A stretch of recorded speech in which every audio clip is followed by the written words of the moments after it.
Let's now talk to one of the men responsible for making sure this election goes off well, and that is the Secretary of the Commonwealth of Pennsylvania, Al Schmidt. Mr. Secretary, I know you are incredibly busy, so we very much feel fortunate to have the chance to talk to you. Let's start with this issue in Lancaster County that Jane was just talking about. And officials there say that election workers identified about 2,500 voter registration forms that may be fraudulent. What do you know about who was behind this, what the DA is calling a large-scale canvassing operation, and could there be other counties affected by it? We've been in touch with Lancaster County several times in the last couple of days to provide some guidance for what to do when it became apparent that they had received some number of voter registration or mail-in ballot applications that appear to be fraudulent. It's important that you handle cases like this responsibly. I think, from what I can understand, Lancaster County's done a great job so far in handling this responsibly. But it's important that when something like this occurs, it is caught. I think it was very good that they were very public about it, so that people know that there are checks and safeguards in this process to prevent anything like this from succeeding. But do you have any information yet as to who could be behind this? And is this operation continuing? Could it happen in other counties in Pennsylvania or maybe in other parts of the country? Well, we understand from the county that there was an outside organization collecting registrations and submitted them right before the voter registration deadline.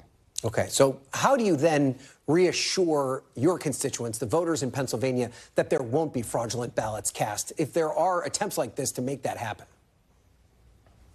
Well, there's verification that goes into the voter registration process and the mail-in ballot application process. Pennsylvania is one of those states where you have to apply to vote by mail. Ballots just don't get sent out to everyone. And when you apply, you provide your driver's license number or your last four of your social security number. So there is a verification, identity, confirmation aspect in all of this. In terms of what we're seeing in Lancaster, again, when you apply to register to vote, you're providing your social security number, your driver's license number, your name, address, birthday, and all the rest. So they're able to do a verification to determine whether this is an actual legitimate voter or not. So you're telling us the system worked? Is that what you're saying in this case? Yes, and when you have cases like this, it should encourage people to have more faith in the system, not less. Mm-hmm. When you have situations like this occur, however infrequently, and it's infrequent. That's why it's certainly newsworthy, mm-hmm. Because of the safeguards in the Pennsylvania voter registration and mail-in ballot process. Things like this would get caught, as is the case in Lancaster. Let's move on to the other incident that we talked about earlier in Bucks County, where there appeared to be a fake video circulating of mail-in ballots being opened and destroyed. What more can you tell us about that incident and the investigation that's underway?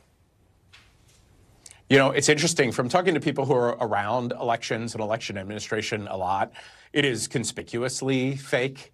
None of the envelopes are sealed.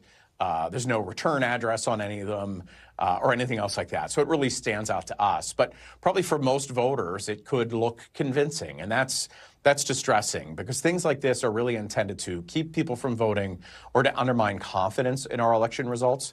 So when we identify them, we need to be very public and make sure the voters are not deceived by these bad faith efforts to undermine confidence in our electoral process. This probably won't be the last time this happens, right? Especially between now and Election Day, and then maybe even beyond Election Day while you're counting the votes. I mean, how can you prepare for another attempt to spread a fake viral video to undermine that confidence in the voting process? Well, we certainly can't prevent it from being spread, other than to make sure that whenever people have questions, we answer those questions. And whenever there is mis or disinformation, that we call it out and confront it so that people aren't deceived. Like something like that, to me, was not particularly convincing. To others, it might be convincing. And it could be a lot more sophisticated than that. But even in 2020, things like this don't have to have any basis in fact at all. people, unfortunately, don't always turn to trusted sources of information. And that's really what we need people to do.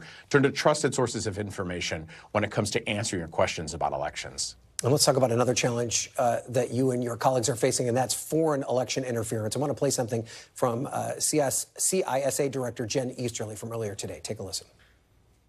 The stakes are pretty high for our foreign adversaries because it's been very clear that they are intent on interfering in our presidential election for their own interests. They have been more active, using more sophisticated techniques, and that's why we cannot allow Americans to fall prey. And your peer in Georgia, Brett Raffensperger, said that they fended off a cyber attack believed to be from a foreign country. Is your office seeing similar incidents in Pennsylvania, and how are you tracking foreign influence in your state?